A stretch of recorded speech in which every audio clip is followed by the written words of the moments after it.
Boa noite a todos, sejam todos bem-vindos a essa casa de luz, essa casa de oração. Então vamos aproveitar esses momentos, esses minutos em que nos concedemos para o aprendizado, para escutar as palavras de Jesus, que possamos estar inteiros, com as nossas mentes abertas a receber essas instruções que vêm do alto. Agradecer aos nossos mentores, esses queridos amigos que nos trouxeram até aqui hoje para ouvir a preleção dessa noite, que todas as nossas dúvidas, nossas dores, elas possam ser sanadas, auxiliadas pelo alto, para nossa tranquilidade espiritual e para o nosso crescimento espiritual. Vamos pedir muita luz ao Adriano hoje, que fará a preleção dessa noite, para que ele seja intuído pelos nossos mentores para falar uma palavra amiga. Que assim seja. Graças a Deus. Graças a Jesus.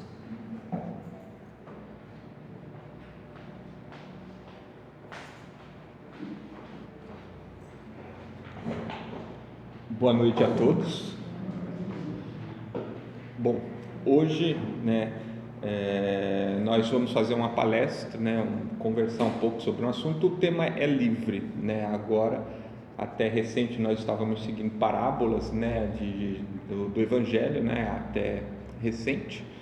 Mas agora nós estamos num período com os temas livres, E por ser um tema livre, eu recebi um pedido de um grupo espírita, amigos nossos, que pediram para, quando tivesse uma oportunidade, para que falasse um pouco sobre a pandemia que nós vivemos, essa questão do livre-arbítrio e como é isso na visão espírita, Porque, de fato, muita gente se pergunta, por que a gente passa por isso, por que essa situação e tal, E eu vou aproveitar a oportunidade para poder dissertar um pouco sobre esse assunto na ótica do Espiritismo.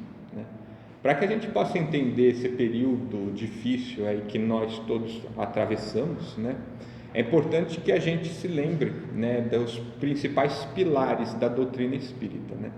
E um deles é justamente a reencarnação. Somos reencarnacionistas, Nós acreditamos na sucessão das encarnações, para o crescimento espiritual, para o crescimento do espírito. Então, nós somos espíritos imortais, eternos, uma vez criados, e nós vamos crescendo gradativamente ao longo das nossas encarnações. Então, por sermos reencarnacionistas, já fica mais fácil observar essa situação, porque para entender de fato, nós não podemos observar o momento pela nossa ótica de encarnado, ou seja, pela ótica da nossa personalidade atual. A gente precisa olhar isso de longe, de fora, observando que todos nós somos espíritos muito antigos. Nós estamos aqui no orbe, vai saber quantos milhares de anos, E nós estamos aqui, evoluindo, crescendo, seguindo nosso caminho. Então, como espíritos imortais, este momento que nós vivemos agora é só um pequeno hiato, dentro da nossa história, só um momento. Então tem uma razão, Como já dizia o Cristo, não existe nenhuma folha, que caia de uma árvore que não seja da vontade do Pai. Então tudo tem uma razão. E nós, olhando para a nossa história, nós vimos que a humanidade passou por diversos momentos horríveis, E a gente fala, mas foi permitido? Onde estava Deus, com tanto sofrimento, tanta dor, tal? Existe uma razão. E então a gente vai tentar, explanar um pouco sobre quais seriam tais razões. Bom, voltando na nossa história, nos despregando da nossa individualidade, observando a humanidade como um todo, nós podemos voltar lá para a nossa origem, lá atrás. Em determinado momento, nós, quando éramos ainda primitivos, e fomos seguir o nosso segundo degrau evolutivo, nós optamos, provavelmente por opção, porque eu não creio que todos os mundos no universo, se desenvolvam da mesma forma que nós nos desenvolvemos. Acredito que cada um segue um caminho, mas nós seguimos um caminho extremamente belicoso, né?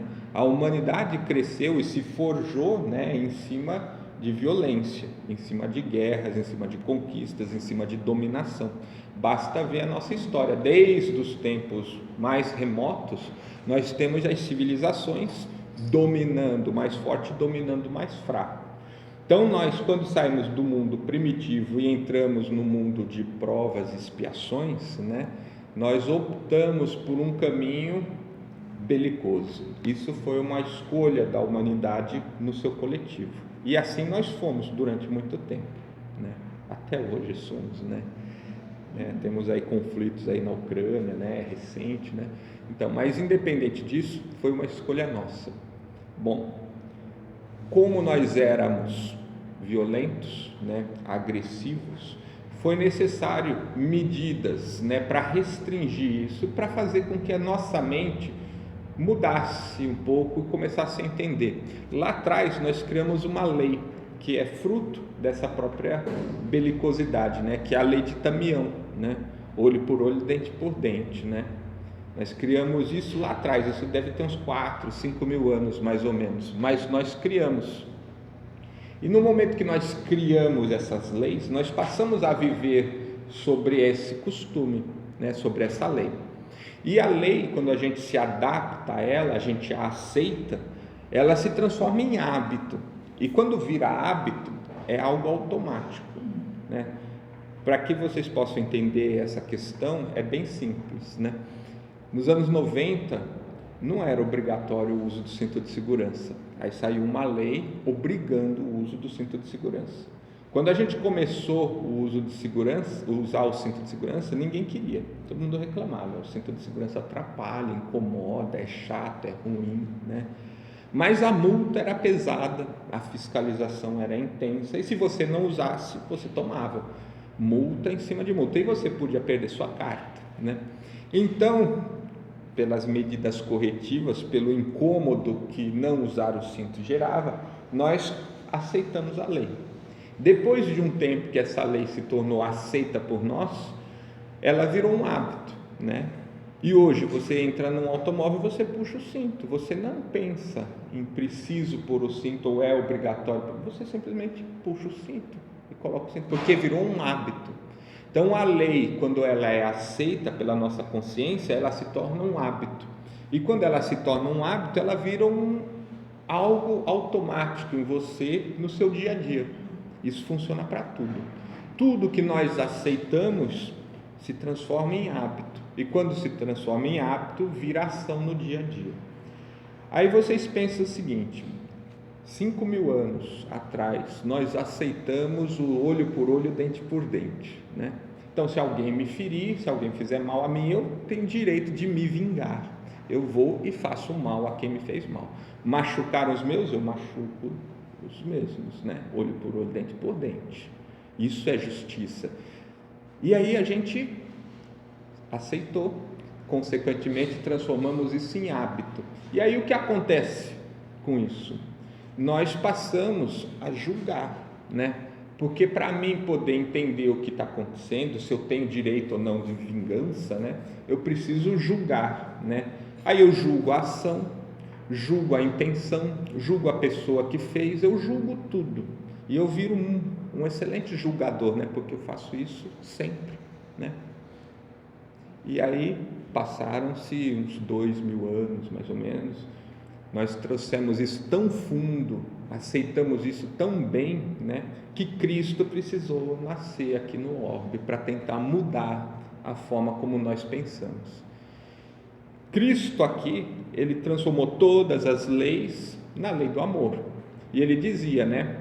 Faça, né, ao próximo aquilo que você gostaria que fizesse a você. E tudo está na lei, né? Isso resume a lei, né? Fazer o bem ao próximo resume a lei, né? Mas a gente está mudando um hábito que a gente já tinha 2, 3 mil anos, que é o de vingar, que é o de julgar, né? Mas com Cristo, naquele momento, 2 mil anos atrás, né? Quando ele planta essa semente aí do amor, né, na nossa consciência, o que acontece, né? A gente começa a desenvolver a nossa consciência no seguinte sentido: o que eu estou fazendo, né? Machuca, dói, sofre, né? E aí a igreja aproveitou, né? Logo depois, 300 anos depois do Cristo, fundou-se o cristianismo como religião, né, padrão dentro do Império Romano, e a igreja logo colocou isso da seguinte forma, né? Culpa, pecado, erro, castigo, né? Outra lei que a gente aceitou, né? E incutimos na nossa mente, virou hábito.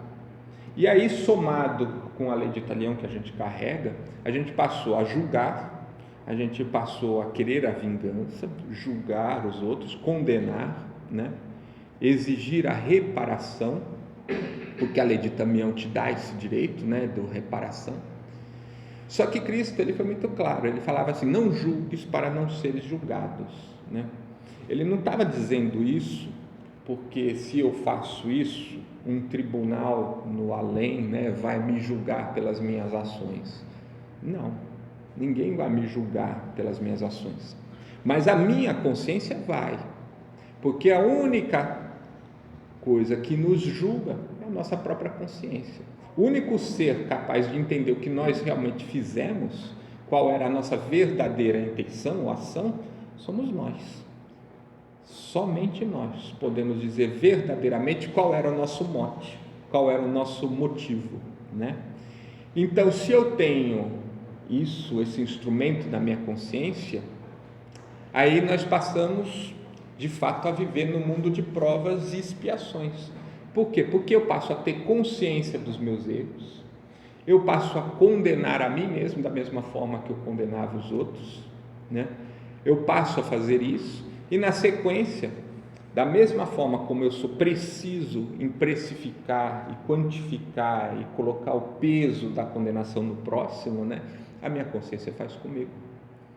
E aí eu começo a ter situações onde eu acredito ser merecedor de um sofrimento, eu acredito ser merecedor de uma punição, eu acredito ser merecedor de um castigo.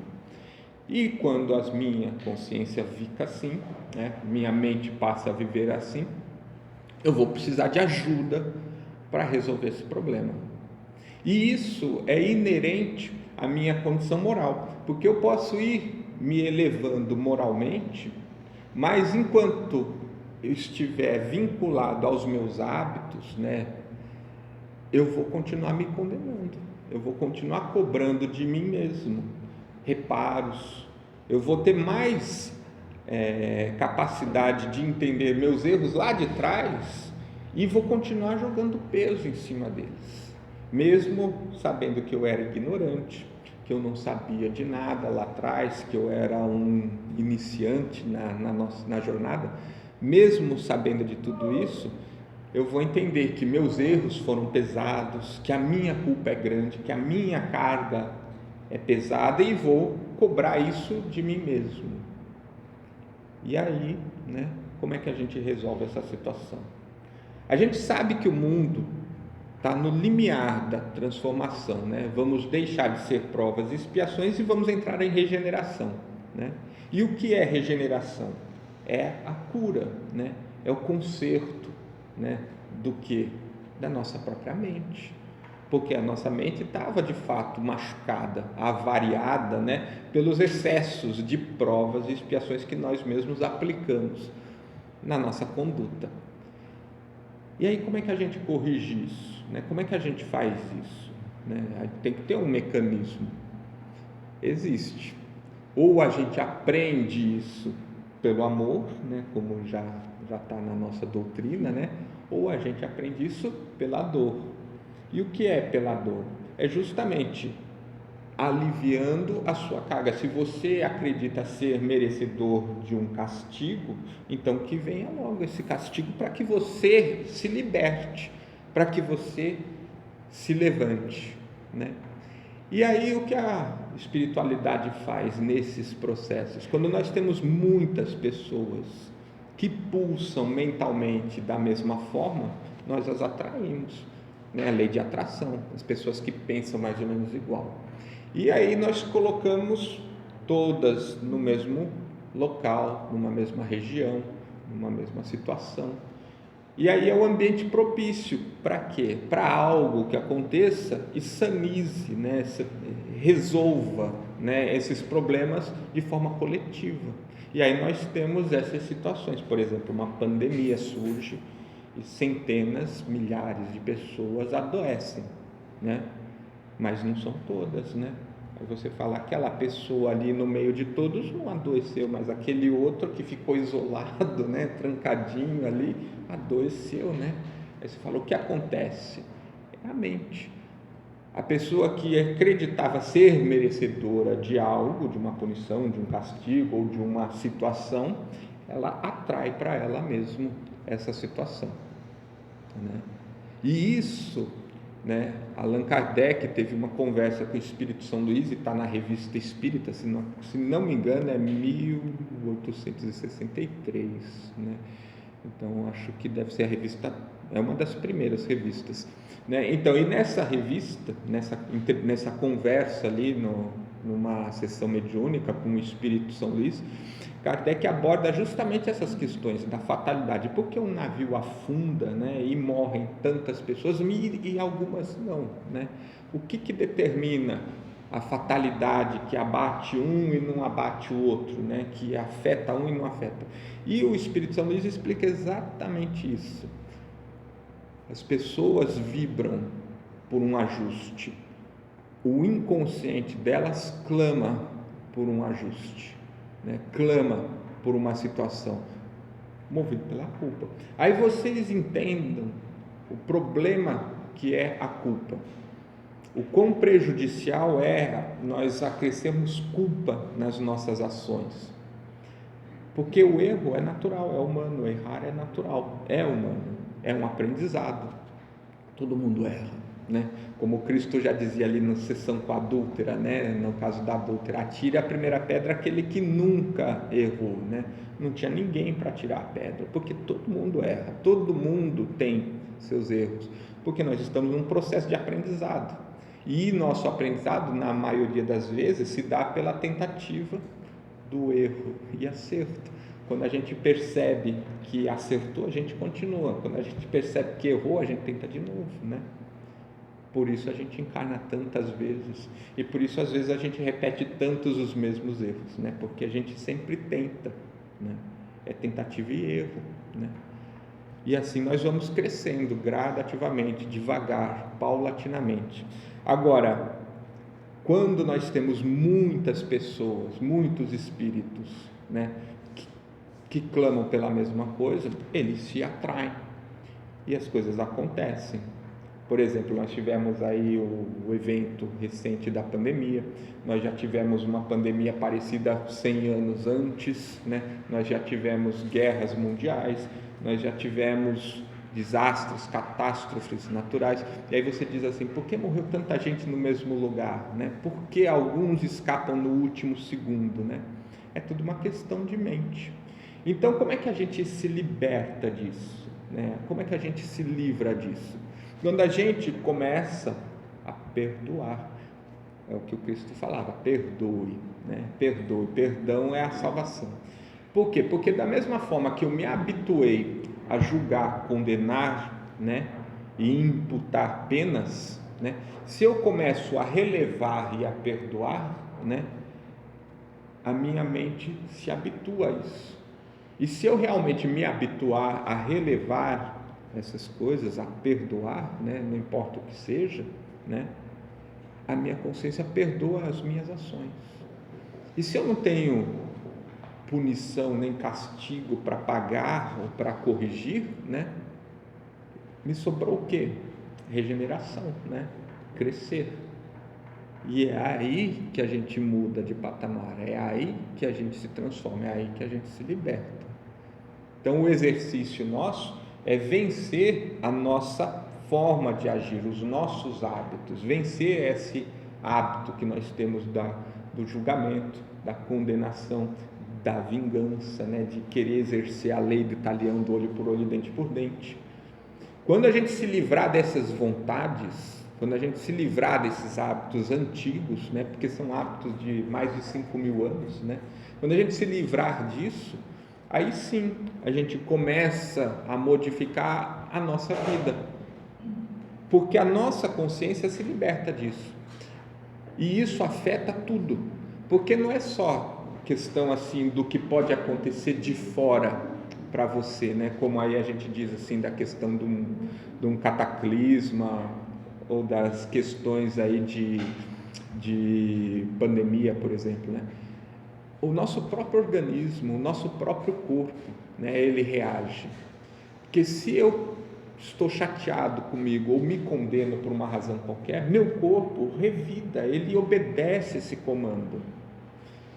E a gente sabe que o corpo humano é a coisa mais perfeita que tem na criação, né? É perfeito, funciona da forma mais exata possível, né? E aí, de repente, meu corpo começa, as minhas células se multiplicarem de forma desordenada, né? Órgãos que funcionaram por décadas, né, começam a falhar de repente. Você fala, por quê, né? E vocês sabem que, por curiosidade, né, nós renovamos o nosso corpo inteiro, numa média de 3 a 6 anos, né? Todas as células morrem e são repostas, né? Então você se refaz constantemente, né? Constantemente eu estou substituindo células no meu organismo, né? Da pele, do fígado, tudo, né? Elas morrem e são repostas. Aí nesse processo, por que em determinado momento ele começa a falhar, ele começa a fazer errado?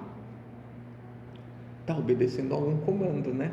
E esse comando vem da onde? Da sua mente, né? Da sua consciência, do seu lado inconsciente, evidente, não é propositadamente, mas é o inconsciente seu.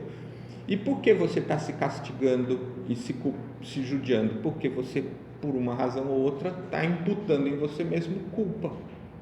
E o processo de culpa exige castigo e reparação. É o hábito que nós temos, é o hábito das nossas existências pretéritas, acumulado hoje. Então, como é que a gente muda? Mudando nós mesmos. Cristo veio lá atrás, há 2.000 anos, mudar a forma nossa de pensar. Ele não veio fundar uma religião, como nós acreditamos e fizemos na sequência. Ele não veio fazer algo diferente. Ele simplesmente veio mudar a nossa forma de pensar. E ele fez no dia a dia. Ele não só disse como fazer, mas ele viveu daquela forma, né? Foi um exemplo. Aqueles que vieram atrás se transformaram, né? Se transformaram, mas não foi fácil. Você vê, mesmo os discípulos que o seguiam, não conseguiam curar como ele curava, não conseguiam fazer como ele fazia. E até Cristo reclama, né? Vocês comigo hipócritas, né? Não conseguem, né? Por quê? Porque não muda de verdade, demora para a gente mudar, para a gente ser. E agora, a partir do momento que mudam, fazem o mesmo que o Cristo, né? Como o Cristo fazia. Vocês podem tanto quanto eu e até mais. Basta que vocês mudem. Agora, mudar é como a história do cinto de segurança, né?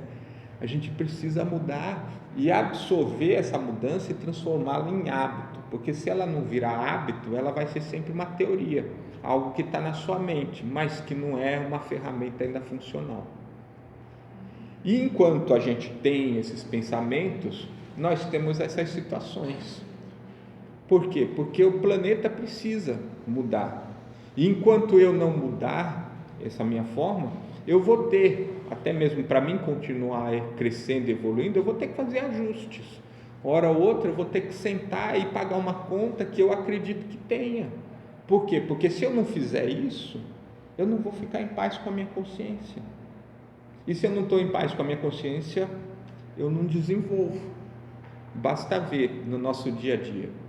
Às vezes a gente fala com amigos, a gente fala com pessoas próximas e de repente a gente faz uma brincadeira e não caiu bem, né? Pelo menos para a gente, na nossa mente, né?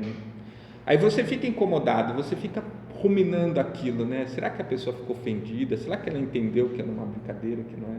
Você fica, é um probleminha, mas ele fica ali, martelando na sua cabeça. Enquanto você não for até aquela pessoa esclarecer isso aí fica. Você pode até esquecer durante o dia, fazendo suas outras coisas, mas cedo ou tarde ele brota na sua frente, e aí te incomoda. E se você não resolver, a hora que você for dormir, você vai estralar o olho e vai falar, poxa, eu precisava ter falado com aquela pessoa, eu não falei. Amanhã eu falo, você marca ali, eu vou falar. A primeira coisa que eu vou falar. E fica. Aí você vai falar com a pessoa e a pessoa fala, o quê? Não, aquela brincadeira, que brincadeira? Aquela que eu falei para você, eu não lembro. Tudo isso aconteceu só com você, na sua mente, né? Aí você fala assim, você sofreu, você se martirizou, você se incomodou, e o seu dia, que era para ser um dia extremamente proveitoso, não foi tão proveitoso porque tinha algo que lhe atrapalhava a consciência, não é? Isso é só um exemplo de uma coisinha minúscula. Agora você imagina quando você começa como espírito, ao longo dos seus milhares de anos, ir crescendo, e aí você começa a ter noção do seu passado. Aí você começa a falar, nossa, eu fiz isso, nossa, eu fui responsável por isso, eu ajudei naquela ideia, né? Ajudei lá o pessoal a criar a Inquisição. Você imaginou uma pessoa pensar num desse? Aí você fala assim, o peso, a culpa, né? Por quê? Porque é um hábito culpar e colocar, né, um castigo para você mesmo. Aí você, enquanto essa mente não resolver isso, ela vai clamar por ajustes. E se a gente clama por ajustes, a gente precisa estar onde? No mundo de expiação, né? Aí como é que o mundo vai mudar, né? Como é que a gente adentra em regeneração se eu clamo por expiação, provas de expiação? Eu não vou sair do lugar, né? Por isso a necessidade da mudança, por isso a necessidade do conceito. E o mundo, tudo isso que a gente vê, esses problemas, essas tribulações que são coletivas, eles só refletem as culpas de coletividades. Porque se todos nós aqui temos uma culpa parecida e clamamos por algo parecido, nós estamos nos voluntariando a passar por uma situação todas juntos. Aí vai vir um vírus novo que vai atacar somente a gente, né? E aqueles outros aqui que não estão nessa frequência saem tranquilamente. A gente vê, por exemplo, né, o Francisco de Assis, né? Quantos doentes ele atendeu, né? E naquela época não tinha antibiótico, né? Não tinha um tratamento, né? Tuberculose, né? Era forte, fora as outras doenças que existiam na época. Mas o cara estava tranquilo no meio deles, né? Tratando aqui, tratando ali, porque a mente dele estava liberta. Ele já estava em regeneração naquele momento, ele não precisava, né? Ele não tinha culpa em cima dele, ele não precisava pagar nada, não tinha conta. Consequentemente, ele estava ali como uma ferramenta, como ele mesmo diz na oração dele, né? Que eu seja um instrumento, onde houver que eu esteja lá, livre, liberto, trabalhando em prol do próximo, né? É a mudança, é a chave que a gente precisa virar. É evidente que ninguém vai virar Francisco de Assis de um dia para o outro, mas o caminho é esse. A primeira coisa é nos livrarmos desse pensamento, do pensamento de culpa. E para fazer isso, a gente precisa começar a exercitar o perdão. Se eu não julgo, eu perdoo, né? Eu relevo, eu deixo para lá. E no momento que eu começo a fazer isso comigo, né, a minha mente vai deixar de fazer isso comigo mesmo. E se eu conseguir de fato transformar isso num hábito do meu dia a dia, aí eu realmente vou estar em paz, porque não vai ter nada no mundo que tire essa minha paz, né? Porque eu estou tranquilo, eu não me incomodo, eu não deixo, né, que as coisas venham até mim me incomodar. E aí eu estou tranquilo. E o que eu fiz?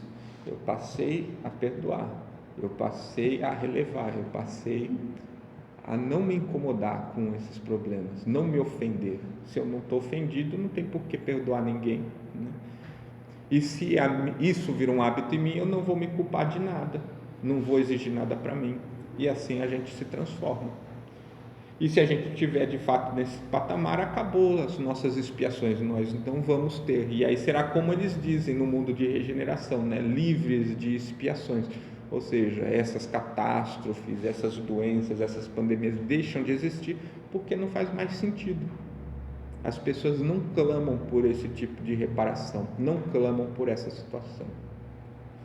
Enquanto a gente ainda clamar por isso, a maioria das pessoas clamarem por isso, essas situações vão ocorrer e nós vamos ter outras pandemias no futuro, outros conflitos, outras situações, outras catástrofes, porque as pessoas clamam por esses ajustes.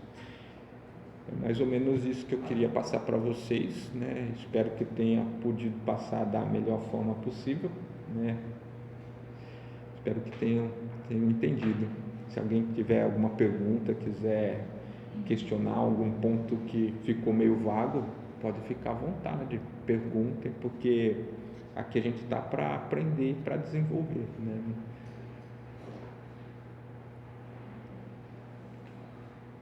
Nenhuma pergunta, só o grilo.